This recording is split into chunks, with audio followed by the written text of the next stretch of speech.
आज मी बनवत आहे सोलापुरी शेंगदाण्याची चटणी। ही चटणी खायला खूपच भारी लागते। पोळीसोबत किंवा भाकरीसोबत खूप मस्त लागते। जेवणासोबत ही जर चटणी असली तर भाजीची सुद्धा गरज पडत नाही, एवढी मस्त लागते। तर चला मग आजच्या रेसिपीला सुरुवात करूया। गॅसवर बघा कढई ठेवली आहे गरम करायला। यात टाकत आहे 1 वाटी शेंगदाणे। शेंगदाणे आपल्याला मंद गॅसवर भाजून घ्यायचे आहे। शेंगदाणे आपण पहिले भाजून घेतले म्हणजे त्याची साल लवकर निघते, म्हणून आपण या ठिकाणी शेंगदाणे भाजून घेत आहे। या ठिकाणी बघा शेंगदाणे मी भाजून घेतलेले आहे। आता आपल्याला गॅस बंद करायचा आहे आणि हे जे शेंगदाणे आहे एका ताटामध्ये काढून घ्यायचे आहे। शेंगदाणे मी ताटामध्ये काढून घेतले आहे। आता आपल्याला याला हलकं थंड करून घ्यायचं आहे। शेंगदाणे बघा आपले हलके थंड झालेले आहे। आता आपल्याला याची साल काढून घ्यायची आहे। मी या ठिकाणी एक वाटी घेतली आहे। वाटीच्या मागच्या बाजूने आपण याला दाब द्यायचा, म्हणजे जी शेंगदाण्याची साल आहे ती पटकन निघते। किंवा 2 हाताच्या मधोमध शेंगदाणे घेऊन त्याला असं दाबून घ्यायचं, म्हणजे जी तुमची शेंगदाण्याची साल आहे ती पटकन निघते। अशाच प्रकारे आपण शेंगदाण्याची साल सर्व काढून घेऊ। या ठिकाणी बघा शेंगदाण्याची सर्व साल मी काढून घेतलेली आहे। आता आपण गॅसवर पुन्हा कढई ठेवली आहे। यात टाकायचं आहे 1 चमचा तेल। तेल आपलं गरम झालेलं आहे। आता यात टाकायचे आहे शेंगदाणे।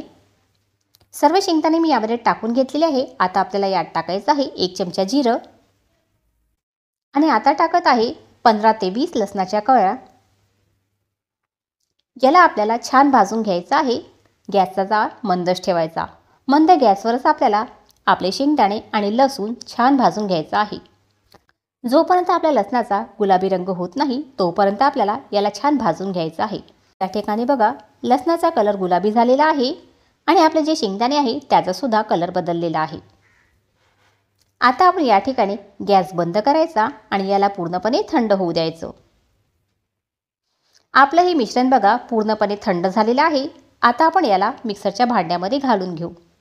तुमच्याकडे जर खलबत्ता असेल तर तुम्ही याला खलबत्त्यामध्ये सुद्धा कुटून घेऊ शकता। सर्वांकडेच खलबत्ता राहत नाही, त्याच्यामुळे ही चटणी मी मिक्सरच्या भांड्यामध्येच दाखवत आहे, म्हणजे सर्वजण आरामात ही चटणी बनवू शकतील। आपण हे सर्व मिश्रण मिक्सरच्या भांड्यामध्ये टाकून घेतलेले आहे। आता यात टाकायचं आहे 1 चमचा लाल तिखट, चवीनुसार मीठ। या चटणीचा लाल कलर येण्यासाठी तुम्ही यामध्ये काश्मीरी लाल मिर्च पावडरचा सुद्धा वापर करू शकता। मी या ठिकाणी घरगुती लाल तिखट वापरलेला आहे। आता आपल्याला याला वाटून घ्यायचं आहे। मिक्सर चालू बंद करून याला आपल्याला थोडं जाडसर वाटून घ्यायचं आहे। या ठिकाणी बघा मी याला वाटून घेतलेला आहे। अशा प्रकारे याला वाटून घ्यायचं आहे। बघा आपली सोलापुरी शेंगदाण्याची चटणी तयार झाली आहे। मस्त धपाटे किंवा भाकरी असल्या तर ही चटणी खूप मस्त लागते। ही जर चटणी असली तर तुम्हाला भाजीची सुद्धा गरज पडत नाही, एवढी मस्त लागते। ही सोलापुरी शेंगदाण्याची चटणी नक्की करून बघा। व्हिडिओ आवडला असेल तर लाईक शेअर जरूर करा आणि आतापर्यंत जर माझ्या चॅनलला सबस्क्राईब नसेल केलं तर सबस्क्राईब सुद्धा नक्की करा। धन्यवाद।